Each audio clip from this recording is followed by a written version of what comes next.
Hello, my dear friends, lovely audience. This is the ladies and gentlemen, my dear fellow Americans. Welcome to the East West Show. Jack Chow on the East West Show with G&E TV. Today, our subject is a little bit about the U.S.-China trade conflict called tariff war, trade war, whatsoever, that's been on for the past 1 or 2 months. And I see people from both sides showing different kind of response and all kinds that I want to clarify what is the right thing to do, what is not the right thing to do. To get to the point, though, I have invited my good friend, my brother of the same mother, Mr. Drexel Smith, here to share his point of views. And he said to me in advance that I have no expertise in international trade. I said, that's exactly what I want. I just want opinions from the average Joes and the Sues, whoever. And the Drexels. Including Drexel. What they think about the Smith family, right? So, sir, that's it. Welcome to the show. Jack, as I say, it's always an honor to be with you. Same here. I think what you do to have this show is so important because I think that communication is vital. To increase our level of understanding is important. And I think you provide a very, very vital service to your listeners around the world. Thank you very much. Thank you for saying that, and thank you for having recognized that.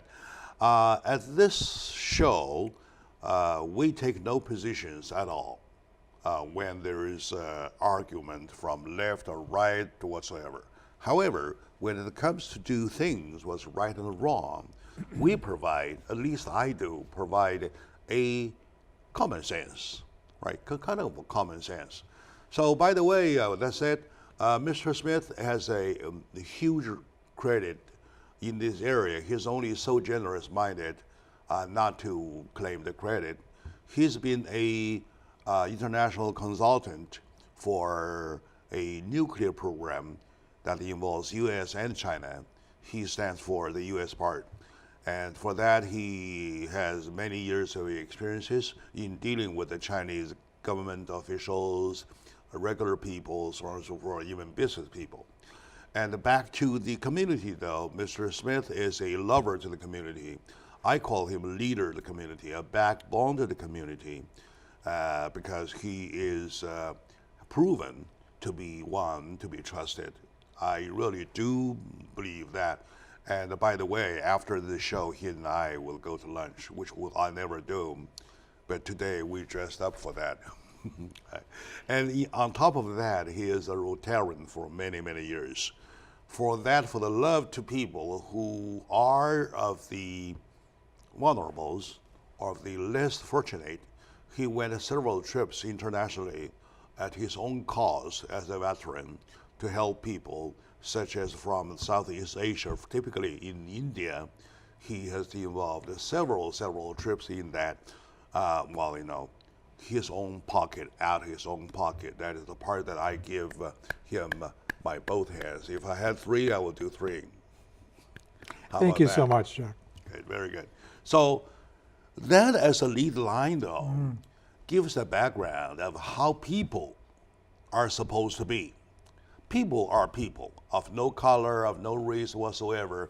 They are people. If you really want to define them, there are, to me, people of the female side, people of the male side, and people of the LGBT side whatsoever, right? So Please, Jack, do not ask me to define females.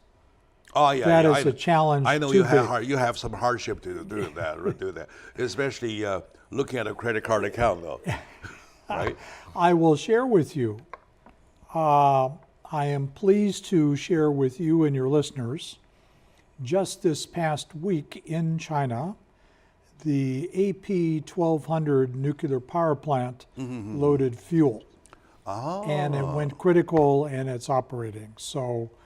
Very good news. Good news. very, very pleased to play a very small role in the evaluation that's the of project. You play a big part in. the safety Not a small you. of the safety role, yeah. systems. So, but I think it's a good lead-in to the issue of trade, because China competed that program with companies throughout the world. The United States Westinghouse company was competing with Areva from France, a Russian competing plant, and they won the competition because the Chinese particularly liked the safety aspects of this power plant and negotiated to acquire not just the plant but the technology. So the current plant being built is being built all in China. So it's testimony to the kind of important relationship that these kinds of trade agreements can have that will affect the lives of people for years to come. It's China's view to build 50 nuclear power plants to increase the amount of electrical power being generated in China to almost 20% nuclear to balance off the burning of fossil fuel. Now, again, I make the point, I consider in the world of Mr. Freeman and his "the world is now flat" when it comes to the economies, that we need to depend on each other. Yes, I understand that we have this bubbling, verbosio, threatening challenges of using tariffs to change behavior that we may want to change. My view, as you know, I like to look at a little bit of history. The history of trade tariffs is not horribly productive. All right. I agree. Trade tariffs have led to some of the largest world conflicts we've ever had, that to me are terribly unproductive. But they're not new. They're not new.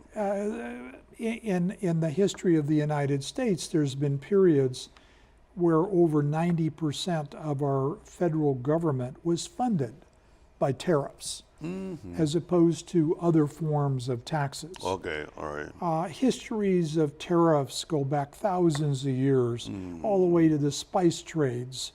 So it's not new. 300 years ago, the great taxes on tea. Yeah, I was just thinking about tea, yes. Yeah. As you know, I spent a career in the testing laboratory and the test and evaluation business. And the history of the test labs really is a very interesting legacy of being an international partner, being employed by governments to measure goods being shipped for the sole purpose of making sure that the proper amounts of taxes and tariffs were being applied. I see. The largest multi-billion-dollar company, Société de Générale for Surveillance, its history was being employed by governments to measure weights and measures for the purpose of taxation. So the issue is not new. Using it in a weapon in today's world, I'm not particularly in favor of. It's very onerous in its application. A lovely statement, I would say, and especially you take the perspective from history point of view, is number one, we confirm it's never new. Number two, we want to confirm is that not a very good method, at least not a mutually friendly method to do so, right? And number three, it may necessarily, I don't know, point out it is money related or at a time when the government has lack of money and they tackle on that, thing like that. So that leads to my next question though. It's been on ever since history. Why would President Donald Trump made it his cup of tea to point out at this very particular time?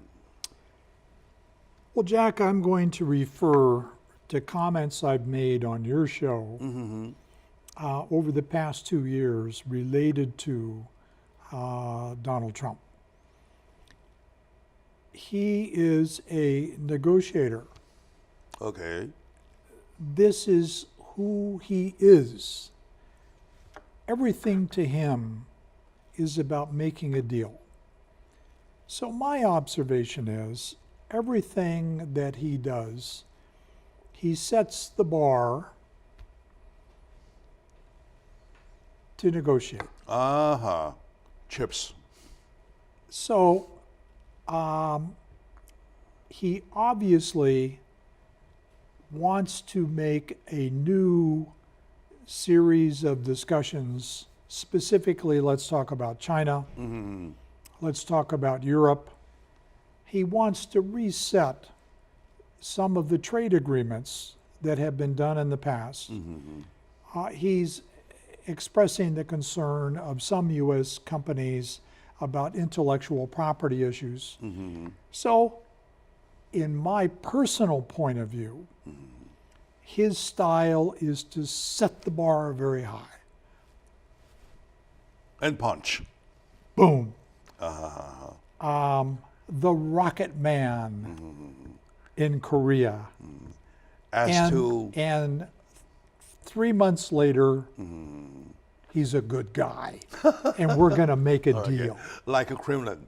Okay. Right now we're talking, right? I just, the famous Aesop fable was about the scorpion and the toad. Yeah. And the scorpion says to the toad, "Would you take me across the water?" And the toad says, "No, you will sting me and I'll die." Yeah. And the scorpion promises, "I won't sting you. Take me across the pond." Yeah. So the toad agrees. The scorpion gets on. They get halfway across the pond, and sure enough, the scorpion stings the toad. And the toad says, "Why did you do that? We're now both going to drown." And the scorpion says, "It's because it's who I am." Good. All right. Good. All right, So my dear friend. I think who Donald I Trump am. is All right. strictly a negotiator. Very good. Very good point. With me is my dear friend, Mr. Drexel Smith, and a commentator, but a philosopher in my eye. Let's take a little moment out. We got to come back a little bit on the scorpion thing, all right? So we'll be right back.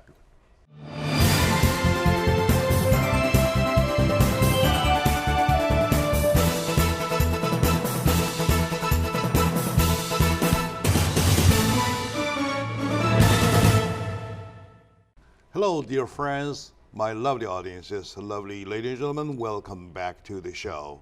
You be my fellow Americans, you care about America, and you care about the future of America. Speaking of future America, you're talking about international relationship, which involves international trade relationship.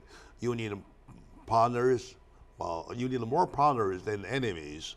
That's my philosophy, that's my take.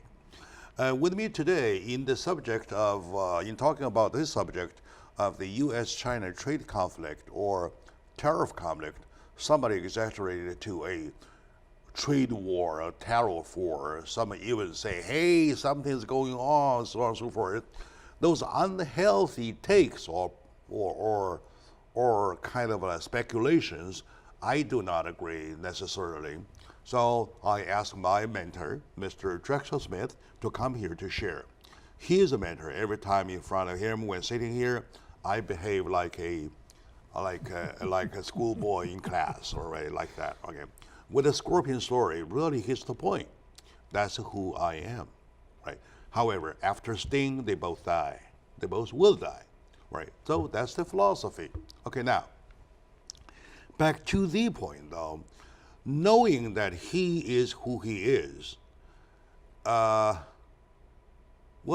China respond that may change the story, may deepen the struggle, may deepen the problem, or may relax with the situation. How would you comment or your take to the Chinese reactions or respond to that? Because understanding that who he is, he's asking this much with a bar there, right? And well, we're talking about who knows where they can settle, and then is always below the bar. So is the way Chinese playing so far is right or proper or whatsoever to your take?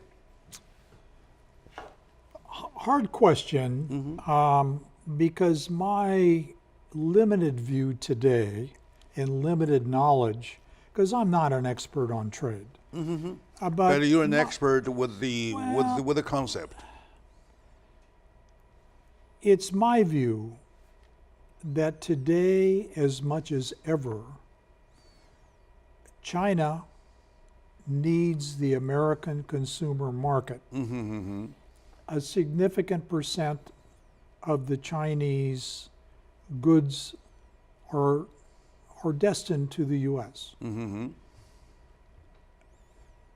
But America needs access to the Chinese market. Yes, it's a mutual thing.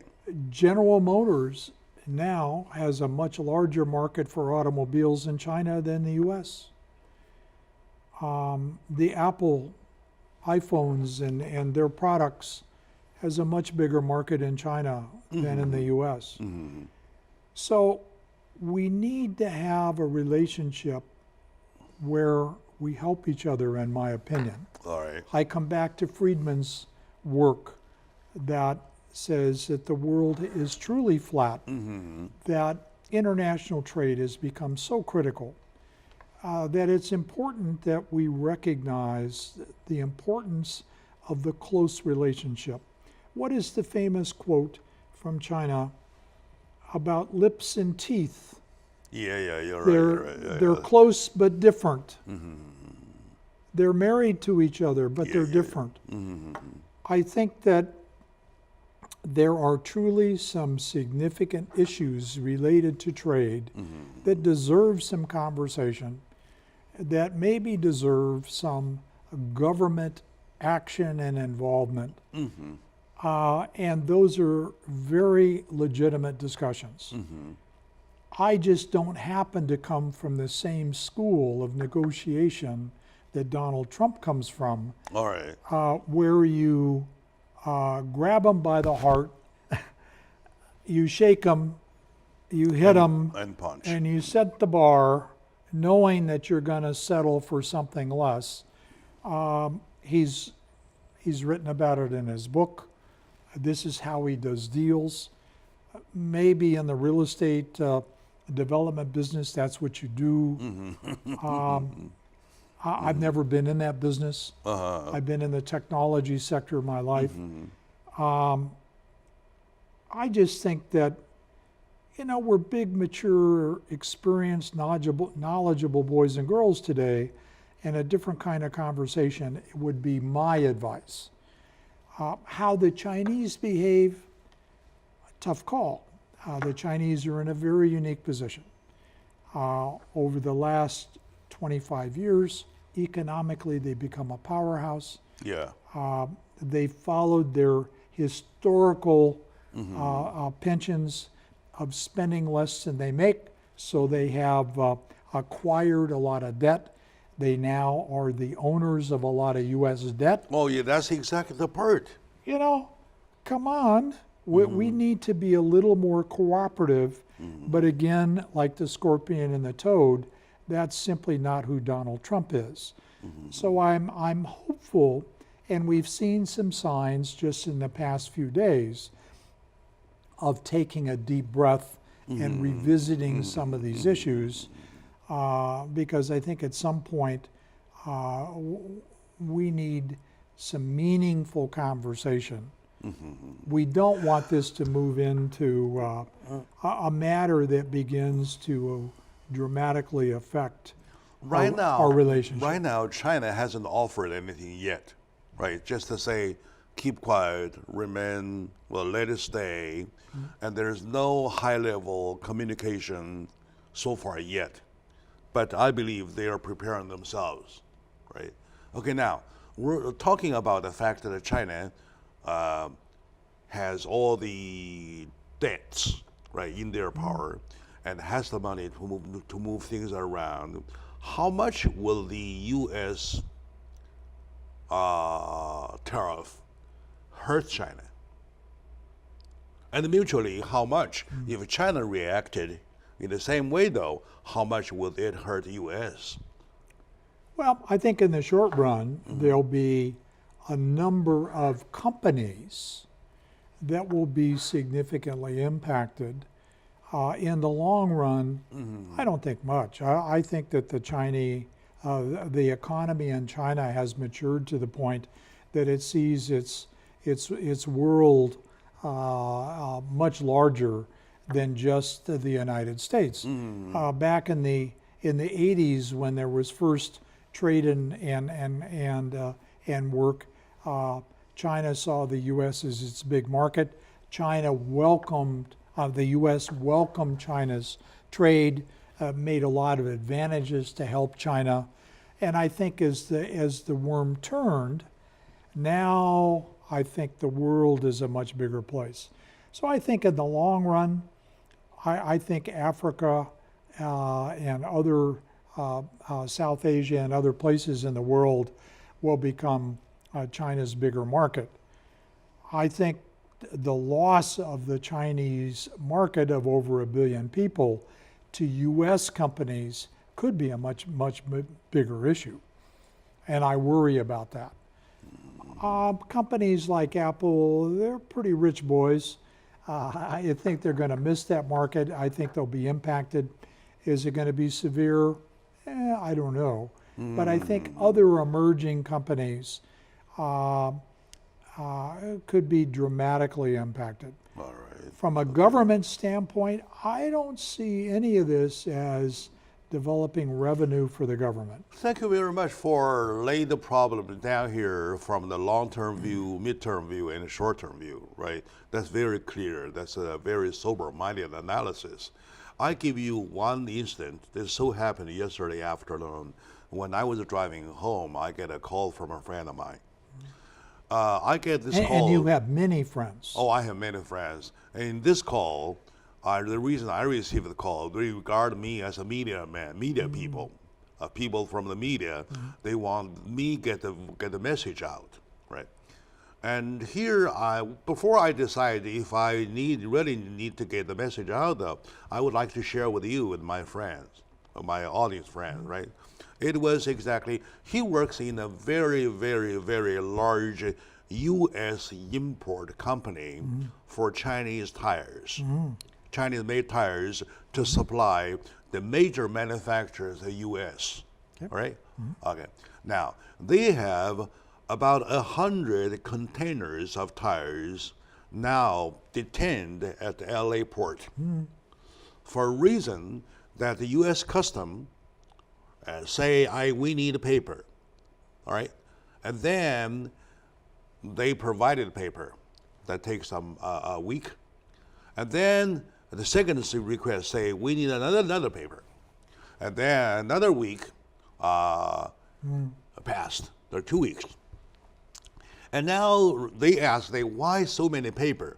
Why wouldn't you tell me in the first place that you need 2 papers, right?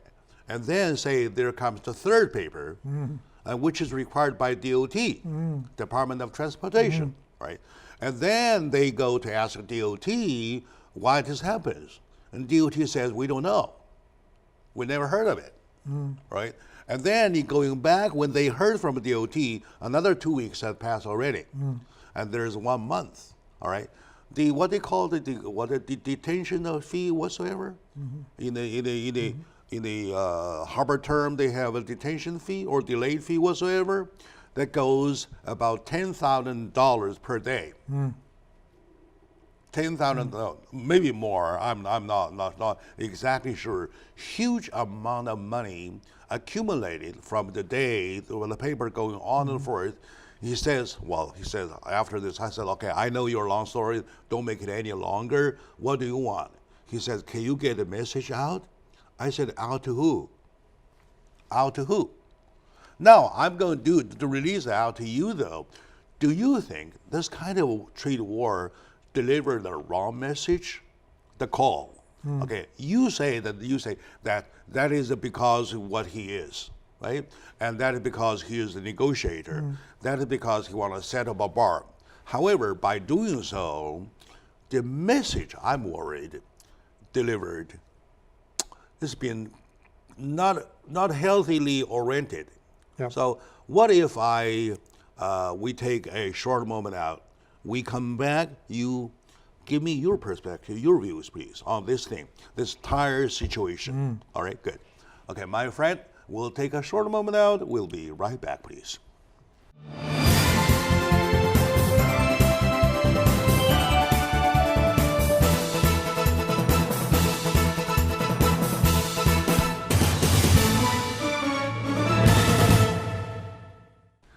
Hello, dear friends, my lovely fellow Americans. Welcome back to the show. As a matter of fact, it is a discussion, very friendly, however serious discussion about what we are facing. And we see some reaction already. And in the heat of talking about the back and forth, the trade, the tit for tat thing between U.S. and China, I had a call that I just mentioned, I described, that we come back to ask my friend, my mentor, Mr. Smith, to give his take, right? So what do you read in this message, please? Well, in this event? The story you described strikes me as the game called Bring Me a Rock. I say, bring me a rock, Jack. And Jack toddles off and he brings me a rock. And I say, oh, not this kind of rock. That's not a rock. And you go off and you bring a bigger rock. I say, no, I didn't want a bigger rock. And then you go off and you bring a small rock. And you keep going. I never define the rock I'm looking for. You just keep bringing me rocks. And you say, it's my brother who demands the rock. It's not me. This game of Bring Me a Rock never ends because I never define the rock and you never bring me the right rock. It just goes forever. My question to you back is, who is playing Bring Me a Rock game? Yeah. That's why? the mystery. And my question is the why. Yeah, well, we can maybe get to the why if we understand the who. Is this a message that comes from a leadership? Is this a local port issue? Is this some mid-level manager that thinks that there's a problem? Jack, I have absolutely no knowledge in this particular instance. And I couldn't even venture a guess whether it's a local port problem, whether somebody had an issue with the ship, the offloading, whether it was a dock problem and a worker problem. I mean, there could be all kinds of fingers in the soup. Sure. That could precipitate this Bring Me a Rock game. To me, it's horrible. As you well know, I am a very much strong proponent of less government, more individual freedoms. That is who I am. I am a hardcore American, less government kind of person. And when government gets involved in an onerous way, and I have bureaucrats that play the Bring Me a Rock game, I agree. I don't subscribe to it at all. Let's be big boys and girls. Let's man up to the issue. If I have a problem because it's tires, because it's this or this or this, let's be big boys and girls and address it. Thank you very much for that strong position and description of your strong position. And Bring Me a Rock as the story really speaks thing. But the funny part is that This company been in California for at least 10 years, as long as I know. If they start in the business all of a sudden and they bring their first shipment down, nobody knows who they are. Well, might be the case, right? We need a rock, another rock, another rock, another rock, like that. They've been going on a monthly basis. All of a sudden, this happens. This is a strange part number one. Funny part number one.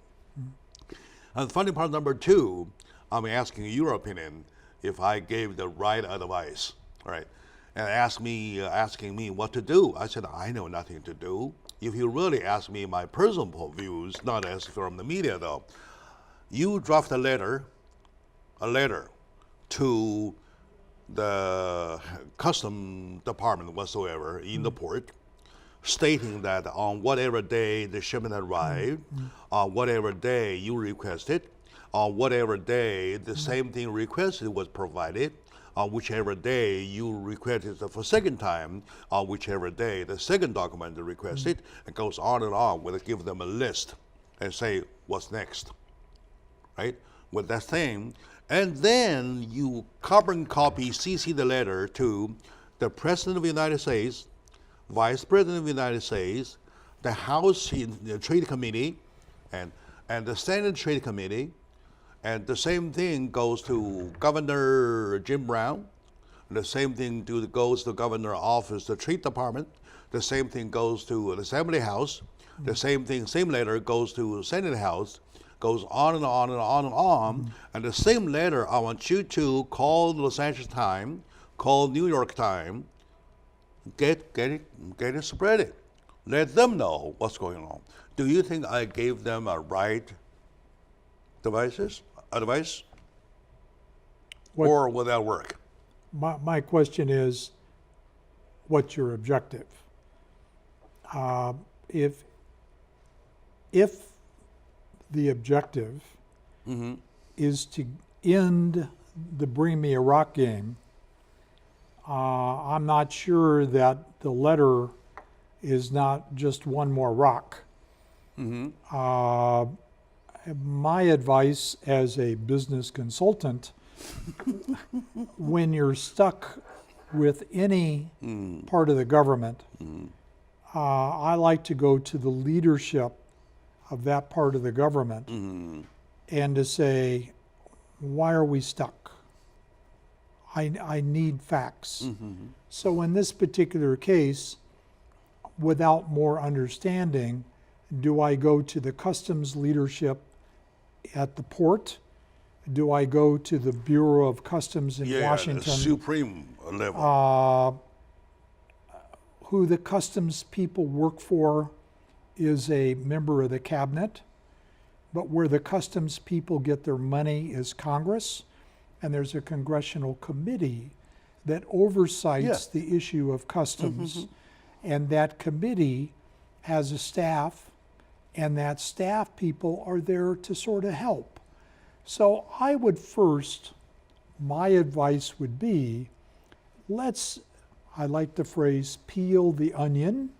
Layer by layer. I would peel the onion down a few more layers to where I could better understand where it's stuck. All right. And why. Then I would develop a strategy to get it unstuck. What specifically do I need to do to get it unstuck? Because the Bring Me a Rock game tends to happen at a lower level with people that think they're playing a game. And it could be not the obvious. It could be that there is a suspicion of something wrong. There's a suspicion of some maybe illegal contraband or something, so they're delaying the process. You don't know, but you need to swim up to this level here before you do this letter to everybody. In other words, to pinpoint the problem. Pinpoint the problem and say, I need to solve the problem. If that's your goal, is to get customs to release your goods so you can go on about Sign your and business. release. If that's your goal, then you don't want to put people in a corner that becomes so defensive that your tires never get released. Okay, very good point. That would be my advice. All right, very as a- good point. And probably I should call my friend. But to I don't come- know enough about the I details. should call my friend who called me yesterday to come here to see you. Oh, probably we should make a copy, send a copy to him of this show. All right, you we can, do that. but- Okay. My advice always when you're stuck with a government agency. And then it comes to my next question, Yeah. which I mentioned just now, Yeah. that why this happens now, not the past 10 years any time. The smooth sailing all the time for the past whatever years, right? Well- why now? I'm talking about is the situation, is the message that Donald Trump has delivered so far has that influenced the situation? Well, by swimming upstream, as the fish do to spawn, you will discover, and if the facts are that the message from a high came down All that right. said begin to provide influence. I give you some hard time. That's it. If that is indeed what's going on, then the solution is different. Then the solution is you need to go to get media help. You then need to get other kinds of help involved. That's exactly. I told them to Well, but contact Los you- Angeles you- time or a late time. Yeah. Shooting a lot of arrows before you understand the target, to me, waste arrows. I see. But do you not feel that there might be some influences there? Do you smell the influence?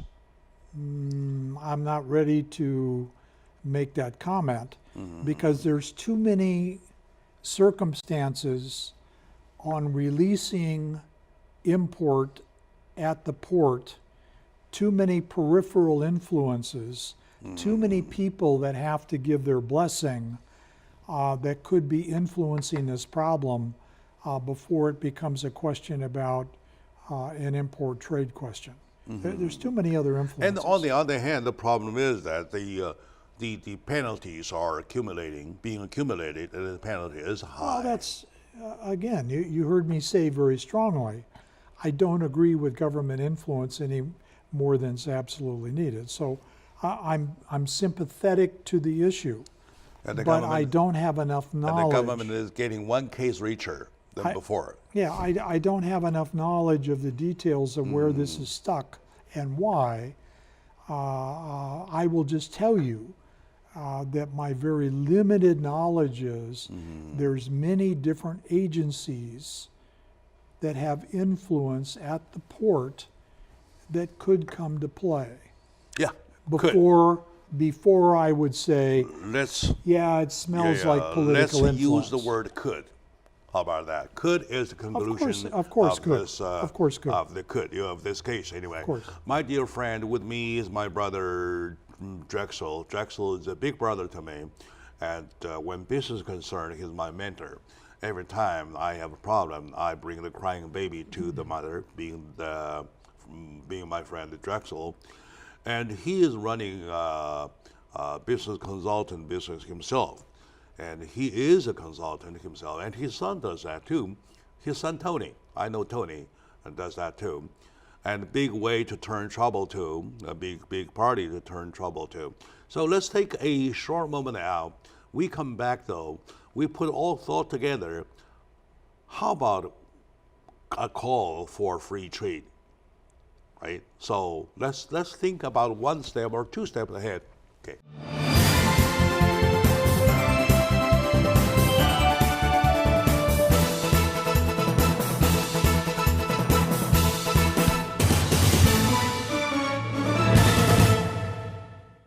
Hello, dear friends, lovely audiences, my dear fellow Americans, ladies and gentlemen, my lovely audiences. Welcome back to the show, Jack Chow. Here at this show, talking with my friend, Mr. Smith, Drexel Smith, a consultant of business, international consultant of international business. Also, he himself is a nuclear safety consultant. He was involved in a big project in China, a nuclear energy project in China, where he plays a big role, and now, which is now running into operation as of recently, right? Last week, right? Good. And for that, well, we give you big hands for the contribution of the relationship positively between U.S. and China. We're talking about a U.S. trade conflict or disagreement or friction whatsoever. I hate to call it a war. There's no war. We hate wars or tariff wars, trade wars. It's not that much yet. To be not to be oversensitive, not to be overreactive is the key. However, things remain here to be talked about, right? With all the conflict, disagreement so far, what do you think?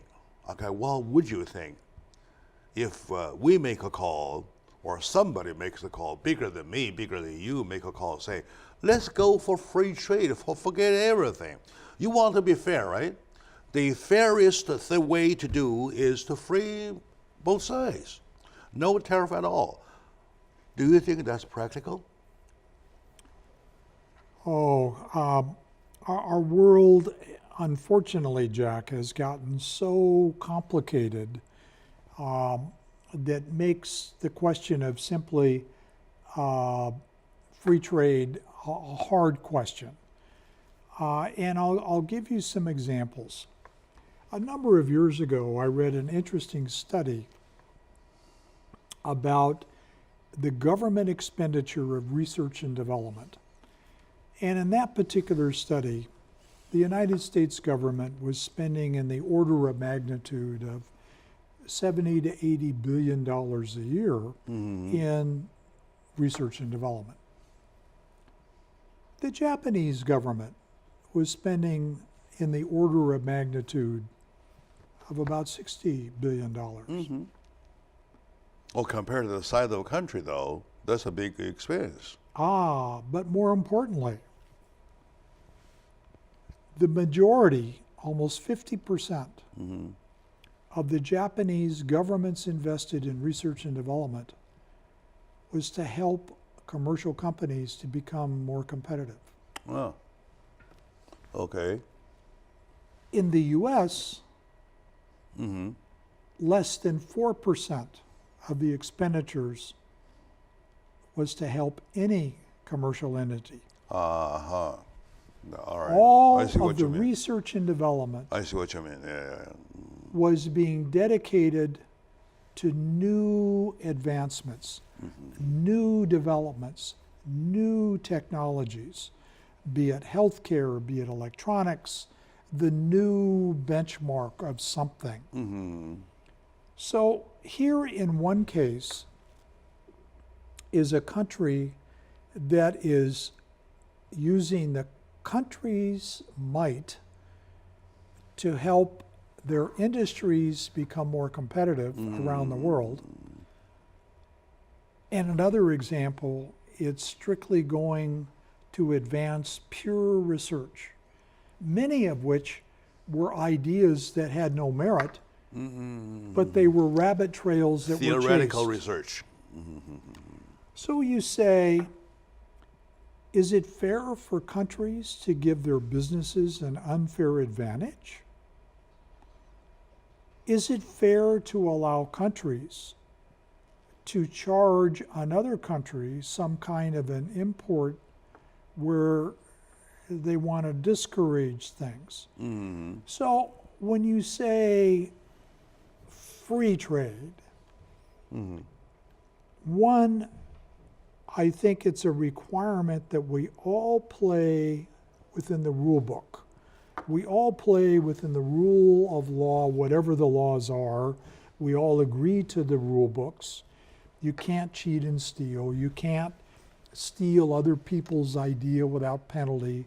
You all play in the rule book. And you limit unfair advantages that help one country over another. Well, it gets a little harder. We say, gee, in Africa, we have so many countries, the Congo, Nigeria, that have so little economy. They will forever be in conflict if they can't raise the economic level of the status of their people. They need help economically. We need to help them. So my good friend in China, how about you and me give a trade advantage to Nigeria? And we'll help the Nigerian businesses To think another level. to get up the chain. And 10 years later, Nigeria is the maker of tires. And importing tires, impacting the business in China and the US. You sound more Rotarian than ever. And you say, oh my gosh, that little guy that I helped is now my competitor. Yeah. And by that, I have a little thing to insert. You see, in. it gets... Yeah. By that, I have a little thing to insert in that last year, when Mr. Drexel Smith was with me, he released a story to the audiences that they help the less developed countries. Where was that? in Nigeria. Nigeria. Yeah, we trained over 2,000 people to start a small They business. start their own business, and they successfully did it. And the trainees are doing business now. So that's the part, right?